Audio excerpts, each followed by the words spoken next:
All right, we're going to get a mic check really quick. Make sure we are able to hear me here on the Atlanta First Alert Desk.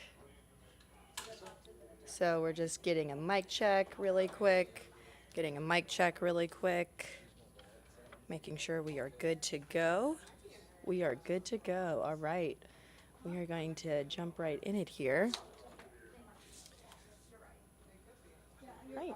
Good evening, everyone. Thank you so much for tuning in to the First Alert Desk. We love being able to bring these updates, really pull back a curtain for you. We wanted to make sure we got on here tonight before we head into our 9 o'clock newscast and just kind of bring you up to speed on some of the things that have been coming into our newsroom so far tonight. So we're going to make sure that we take you right there and bring in some video and show you what we've been gathering out in the field. I want to start with this right here because this was something taking place in our community today that really caught the eye of the community. You can see several people out here at Piedmont Park because this was the Mother's Day of Action event is what you're looking at right now. And this was a group of mothers in the community that came together because they are calling on a way to stop all the gun violence in the community. This was an anti-gun violence event. I'm going to bring this down just a little bit to make sure you guys can still hear me.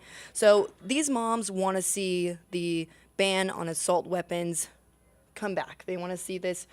They want to see that back in the community. That's why they're out here. They're demanding action. They say far too many lives, young lives in our community are lost to gun violence. And now they're hoping that Congress will act and reinstate the ban on assault weapons. So again, you can see them out there. We're going to let you hear from some of the moms demanding action tonight in our 9 o'clock newscast. And now I want to share this update with you next.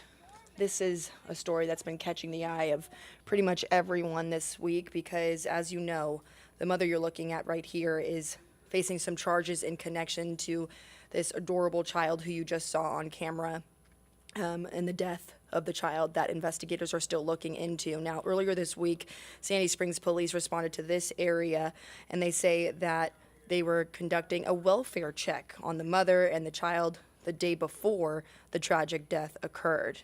Now, they released that statement to us last night, and now we're also learning that DFACS also say that they received a report of possible child neglect and attempted to make a home visit the next day, and that was the same day when investigators say they found the child face down in a pond. Now, that mother is charged in connection to the child's death, and we're also learning some new details tonight about her court date and why it may have changed. So our Atlanta News First reporter, Josh Skinner, is reporting on this tonight. He's been following the very latest developments in this case, and we're going to share those with you later on tonight.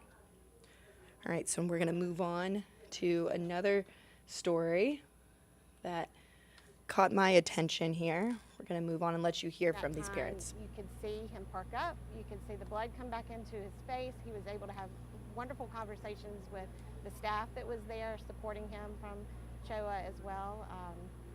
So yeah, it's a big need. So the parents that were speaking just there lost their 14-year-old boy, Nathan, to cancer. And today they were out there holding a blood drive. Let's see if I can bring the camera. Yeah, so they were hosting a blood drive in the community to help honor his life and also spread awareness about cancer patients are also ones that are in dire need of this blood that we get from the community and not just trauma patients. So they were out there talking about the support that they were able to get from the Children's Hospital here in Atlanta, and they were also talking about blood donations and how critical this was to their son and other patients like that. So we're going to let you hear more about that event later on tonight, but also some other things that we have been working on in our newsroom today has been just following up on Title 42. We saw that that was lifted on Thursday, and now we're going to talk more about that later on this evening, and we're going to make sure that we are staying on track over here with the supers. Just bear with me here. We are the producer. We are all of the above with this, but I just wanted to share some more details with you as it relates to just some of the other stories that we're working on. So Title 42, you're going to hear about that in our newscast tonight. You're also going to hear about some really meaningful discussions taking place at the FDA as it relates to blood donation and how it relates to mothers and as well as young women in our community and birth control. So we have a lot of different stories that we're going to share with you tonight that we're really excited about. And stick around because our first alert meteorologist, Cutter Martin, is going to take you outside. It was a beautiful day out there. Let's just glance at it really quick. Don't you love it? It was warm outside today. So we're going to talk about what you can expect for your Mother's Day weekend and how you can plan around that. But stick around at 8 o'clock. First alert meteorologist Cutter Martin will be back with that. And I will leave you with that here on the First Alert Desk.